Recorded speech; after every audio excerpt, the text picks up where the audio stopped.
How many of you are familiar with a character called Eeyore? Did you say Eeyore? Eeyore. All right, so is that nearly about everyone? All right, a few who haven't. For those who haven't heard of Eeyore or who would like a refresher, Eeyore is a character who lives in a forest in a house made of sticks. But the most defining characteristic about Eeyore is that he is nearly always sad and hopeless. How many of you, at any point in your lives, have felt like Eeyore does? Again, just about everyone. It's a really terrible sensation to feel sad and hopeless. And it can be difficult to try to move on from it. So tonight I'd like to offer you 3 steps to try to move on from feeling like Eeyore.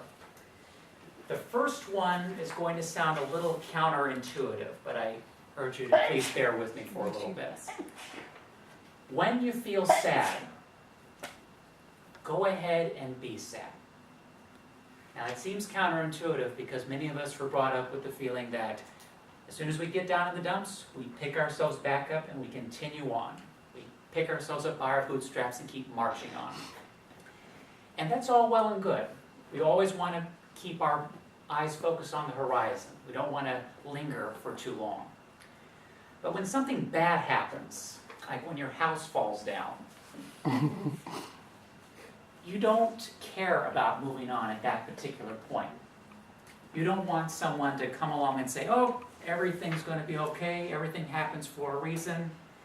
You don't care what the reason is at this point. All you know is pain. All you know is anguish. And that's okay. Because it's part of being human to let yourself experience those emotions. According to Scientific American, it's essential that we experience both positive and negative emotions, for that allows us to maintain a balanced mental state. Because if we try to bottle up that sadness, if we try to bottle up that hopelessness, it will end up coming out like a shaken up soda can. And that slows us down from eventually moving on. So when you feel sad, don't fight it. Experience it. Don't act on it, just write it out. Talk with a friend or a loved one, and that's how you're able to experience those emotions in a constructive way.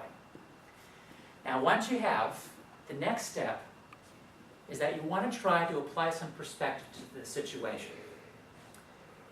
For instance, with Eeyore, he could say, well, my house has fallen down, but at least I wasn't inside when it did. He's asking himself, how could this have been worse? And every time you answer that question, every reason you list gives you a reason to feel hopeful, even a little bit grateful. Now, chances are it won't get you all the way back to feeling as you did before the event that made you feel sad and hopeless. But it helps you remember that moving on is possible. In addition to asking yourself, how could this be worse? You can also remember people who've experienced far worse situations than what you're going through. The Guardian newspaper had a story a couple years ago of a girl named Cassidy Stay. Cassidy lived, I believe, in Texas, and her entire family was wiped out in an act of gun violence. She survived by playing dead. And at the funeral service, she got up in front of the mourners and quoted a line from one of the Harry Potter films. And she said, happiness can be found even in the darkest of times, when one only remembers to turn on the light. To go through something as unspeakably horrible as she went through, and yet still be able to exhort the people who assembled in that service to move on, that can provide hope for us all. So once you've experienced your emotions, once you've found ways to put things in perspective, the last step I want to share with you is to set a goal. Find a way to pick a target and work as hard as you can to achieve it. For Eeyore, it could be, I'm going to build a house, I'm going to build a better house, and I'm going to build a house that doesn't involve sticks. It's going to stand out there like a monument. Sometimes the best way to move on, the best way to set a goal, I should say, is to channel what has made you feel sad and hopeless into something that you can then address. For instance, back in the 1980s, there was a woman named Candy Lightner. In the 1980s, she lost a daughter when that daughter was struck and killed by a drunk driver. She was able to move on in part by founding an organization we know today as Mothers Against Drunk Driving. According to their website, they have gone on to save more than 300,000 lives.